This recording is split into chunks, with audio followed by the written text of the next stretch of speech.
Olá pessoal, nesse vídeo nós vamos tratar a respeito dos regimes de bens e vamos falar dos regimes condominiais de bens que se aplicam tanto ao casamento quanto à união estável.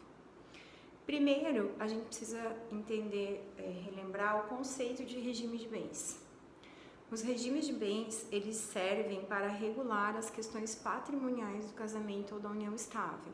E eles são escolhidos antes da própria celebração do casamento, sendo que, com exceção do regime de comunhão parcial e do regime de separação obrigatória, as demais escolhas exigem pacto antinupcial no caso do casamento ou um contrato escrito, ou uma declaração escrita no caso da união estável. Nós temos os seguintes regimes de bens: regime de comunhão parcial de bens, comunhão universal de bens, participação final nos aquestos, separação convencional de bens e separação obrigatória de bens. São 5 modalidades. Mas admite-se também o que se chama de regime misto, que é a possibilidade dos nubentes, ou conviventes, estabelecer um regime que tenha regras mescladas desses diferentes regimes de bens. Então, por exemplo, embora no regime de comunhão parcial de bens os bens recebidos por herança não se comunicam, o casal pode escolher as regras de um regime geral de comunhão parcial de bens, mas excepcionando a comunicação de bens recebidos por herança.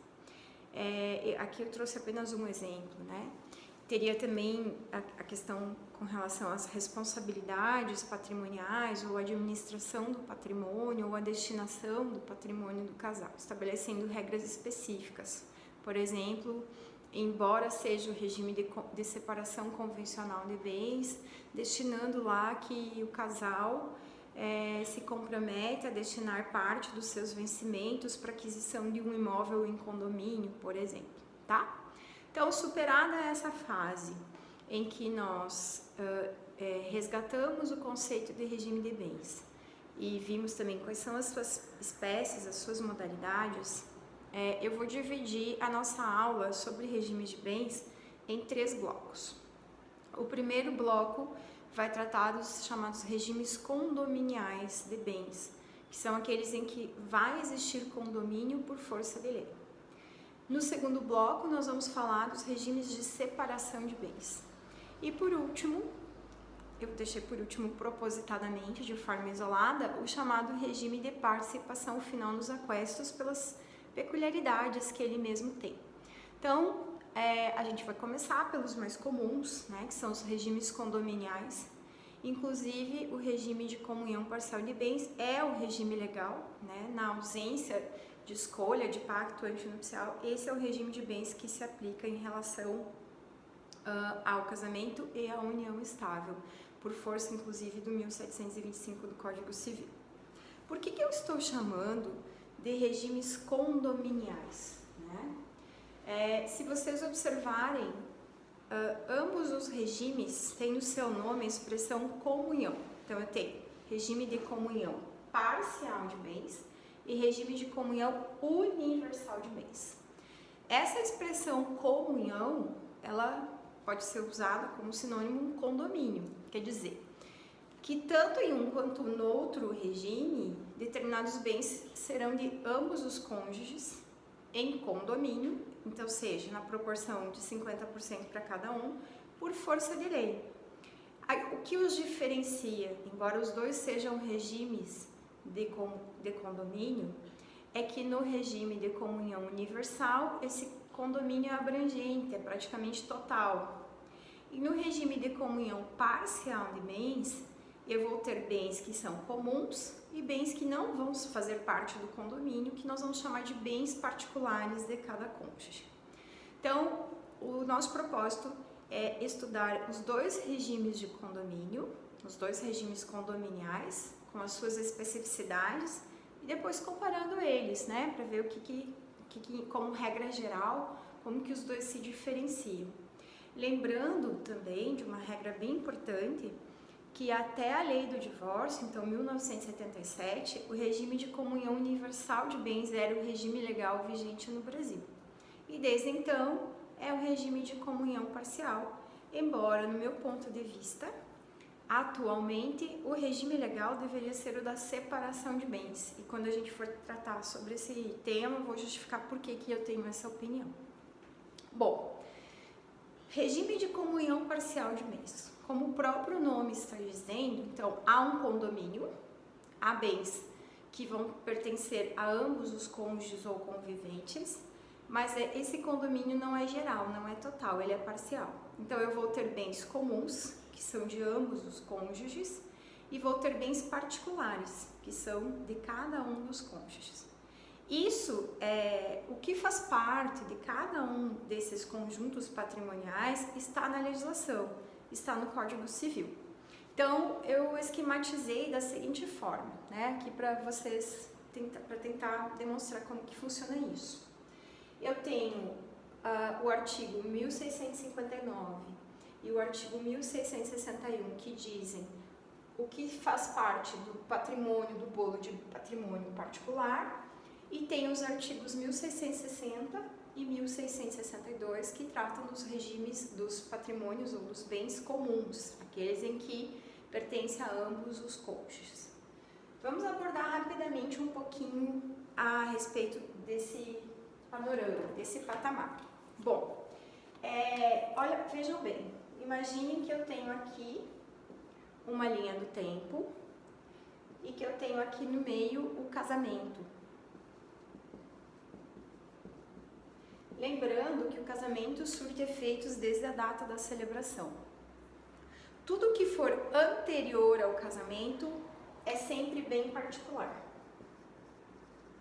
Então, eu tenho, se eu já possuí um imóvel, uma poupança, um investimento, um carro, isso é considerado bem particular.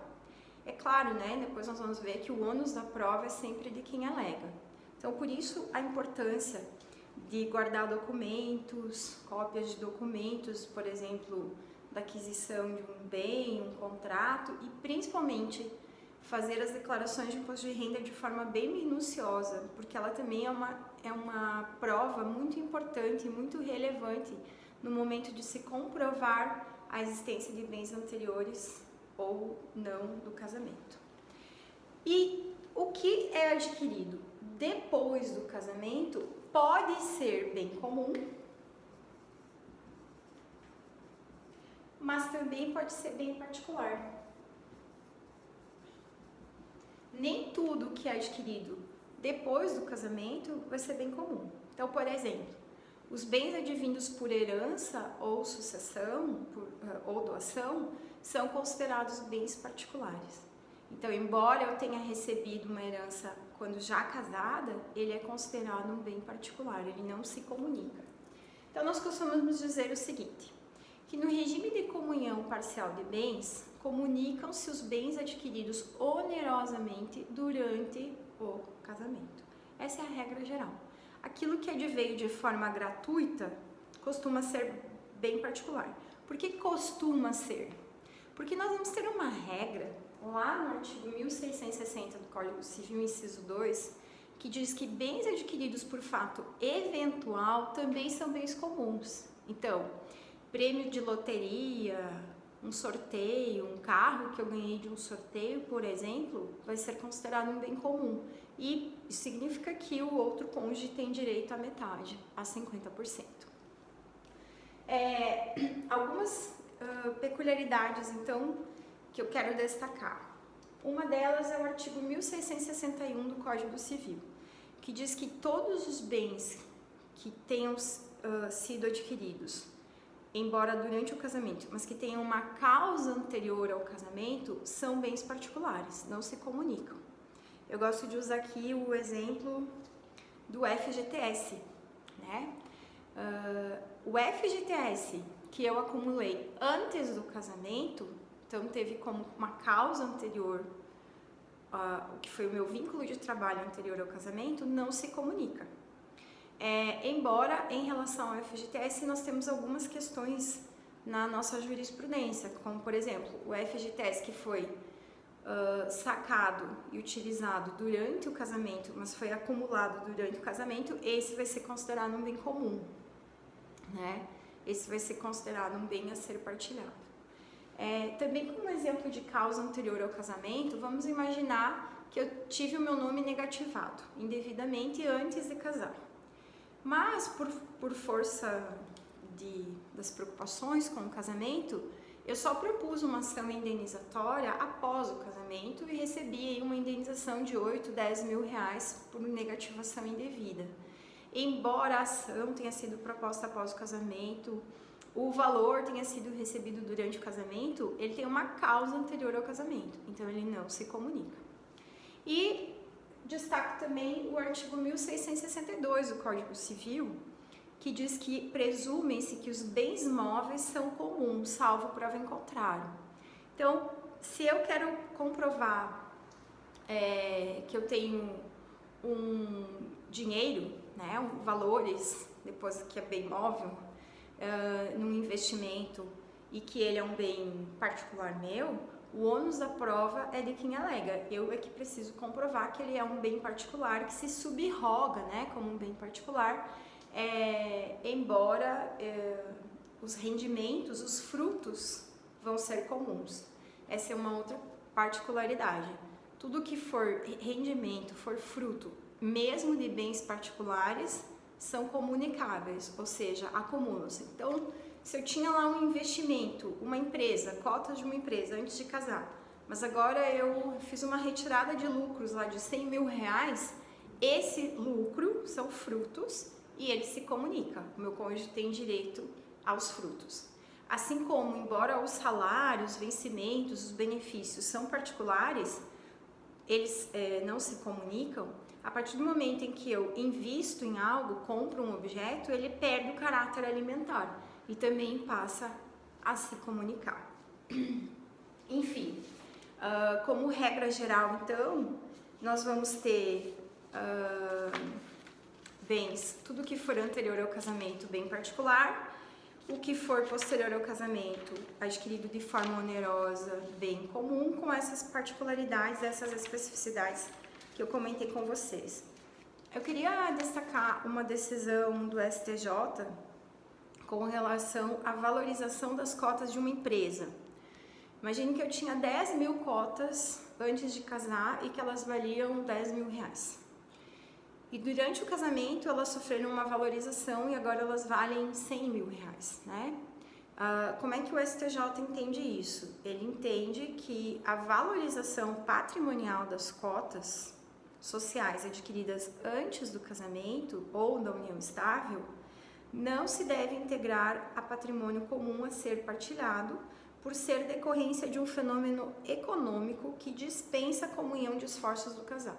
Então, por conta disso, a valorização das cotas que eu já tinha antes do casamento, pela interpretação do STJ, é um bem, continua sendo um bem particular. Essa decisão é de um agravo interno num recurso especial 236-955 do Rio Grande do Sul.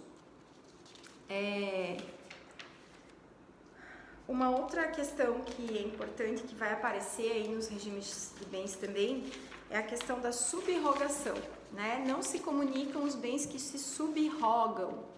Então, por exemplo, se eu tinha um automóvel antes de casar, durante o casamento eu comprei um novo automóvel e entreguei aquele automóvel como parte do casamento, como parte do pagamento, esse pagamento que eu fiz com o automóvel particular, ele precisa ser descontado. Então, imagine, eu tinha um carro que valia 30 mil, agora eu comprei um carro que vale 80 mil. Então, o que se comunica é apenas aquilo que foi pago durante o casamento. Então, isso é o que significa subrogação. Para finalizar a questão do regime de comunhão parcial de bens, nós vamos falar da responsabilidade patrimonial dos cônjuges ou conviventes durante esse regime de bens. Então, quem administra os bens particulares? Cada cônjuge administra os seus bens particulares. Por consequência, eventuais dívidas resultantes desses bens particulares são os próprios bens particulares que respondem, em primeiro lugar, por essas dívidas. E, subsidiariamente, os bens comuns até o limite da minha propriedade, da minha meação, que é metade. E a administração dos bens comuns ela é comum entre os cônjuges, né? Eventuais dívidas decorrentes desses bens respondem primeiro os bens comuns e eventualmente os bens particulares subsidiariamente. O que ocorre com a eventual dissolução desse regime de bens? De um casamento ou de uma união estável com esse regime de bens. Cada cônjuge retira os seus bens particulares e os bens comuns vão ser rateados meio a meio, 50% para cada um. E aí a partilha vai depender, se for consensual, né? Não significa que todos os bens precisam ficar ainda em condomínio, né? Porque aí a ideia é extinguir o condomínio. Ou se for litigiosamente, provavelmente os bens ainda ficarão em condomínio e haverá necessidade de um passo posterior ao divórcio para que se extinga esse condomínio, a depender se o bem for divisível, uma ação de divisão, e se o bem for indivisível, eventualmente uma alienação judicial. Valeu?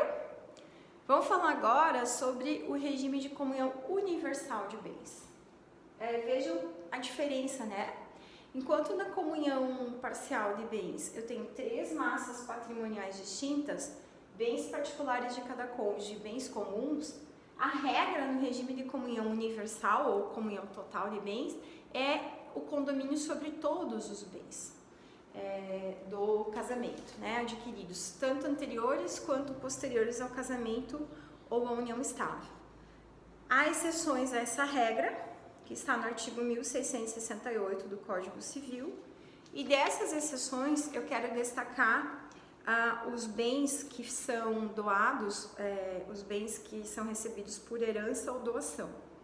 No regime de comunhão universal de bens, a regra é: recebi herança, recebi doação, é um bem comum, meu cônjuge tem direito à metade. A não ser que essa herança ou doação tenha sido recebida com cláusula de incomunicabilidade.